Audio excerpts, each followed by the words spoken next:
పిల్ల నీ చెయ్యి పట్టాలని నల్లని సీకట్లో ఒకదాన్నే కూసున్న దిక్కులేని పచ్చినయ్యి బావా నువ్వెప్పుడొస్తావని ఏళ్ళైపోతుండే పిల్ల ఎన్నెలొచ్చింది మన బతుకులా ఏలైపోతుండే పిల్ల ఏలు వట్టంగా వస్తున్నాయా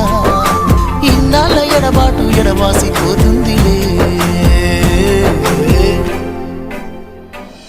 ఈ సీనయ్య గుండున్నదే